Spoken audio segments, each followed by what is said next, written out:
SCP-1981 Object Class Safe. SCP-1981 is to be kept inside a secure video storage unit at the Media Archive of Site. When in use, SCP-1981 should not be removed from its casing or exposed to any strong magnetic sources. A Betamax home video system and an analog television have been provided in Observation Theater 2 at Site, as well as video equipment to record viewings. SCP-1981 is a standard Betamax tape. Ronald Reagan, cut up while talking, has been handwritten on the adhesive sticker in felt tip pen. Laboratory analysis indicates that SCP-1981 is made of ordinary material and serial numbers correspond with home cassette tapes produced in September of 1980. SCP-1981 was initially encountered by a filing clerk in the Ronald Reagan Presidential Library in 1991, who upon watching it alerted the police with the intent to find the tape's creator to press obscenity charges. A low-level police investigation was conducted, at which point the Foundation was alerted and secured SCP-1981. Class A amnesiacs were administered before could be notified. Further investigation of the library's records by Foundation personnel failed to yield any leads on SCP-1981's origin. SCP-1981 appears to be a home video recording of former United States President Ronald Reagan delivering his Evil Empire speech to the National Association of Evangelicals at Sheraton Twin Towers Hotel, Orlando, Florida, on March 8, 1983.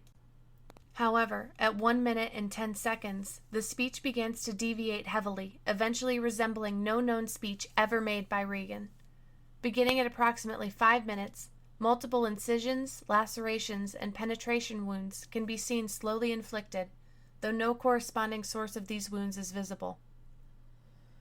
Despite suffering bodily harm that would likely incapacitate an ordinary person, Reagan will continue to deliver his speech until either his vocal cords are severed or the tape degrades to static at 22 minutes and 34 seconds. Upon rewinding SCP-1981 and initiating playback, Reagan will deliver an entirely new speech, often radically different from the ones previously observed. Topics have included torture, child molestation, and ritual sacrifice. Trauma inflicted upon Reagan also appears to be divergent, with impalement, genital mutilation, and having all been observed. In roughly one of the 7 viewings of SCP-1981, a figure clothed in black robes with a conical hood will have replaced a random member of Reagan's press detail, henceforth referred to as SCP-19811. The significance of the appearance of SCP-19811 is currently unknown. The speeches delivered by Reagan are mostly incoherent, lacking any sort of underlying thematic structure and largely being composed of nonsensical anecdotes and parables.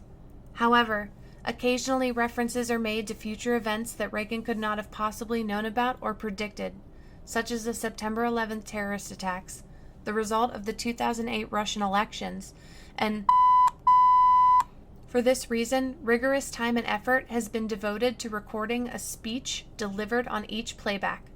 Attempts to replicate SCP-1981 onto a similar Betamax tape have met with failure.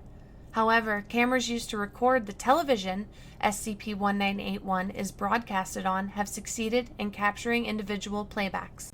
Any observations performed on SCP-1981 must be recorded on the camcorder provided and delivered for subsequent review to Dr. Project Supervisor. Years of natural magnetic interference have severely degraded SCP-1981's signal quality, making it even more difficult to sift meaningful information from playbacks. Additionally, the gruesome nature of the mutilations performed upon Reagan have been described as extremely disturbing, and for this reason it is recommended that any personnel feeling squeamish or ill after playback visit the on-site psychiatry facility for Level 3 evaluation. As Ronald Reagan was alive at the time of SCP-1981's containment, a surveillance net was deployed to establish any relation between him and SCP-1981. No known connection was developed, though Regan would frequently complain about nightmares before his mental state degraded and degenerated due to Alzheimer's.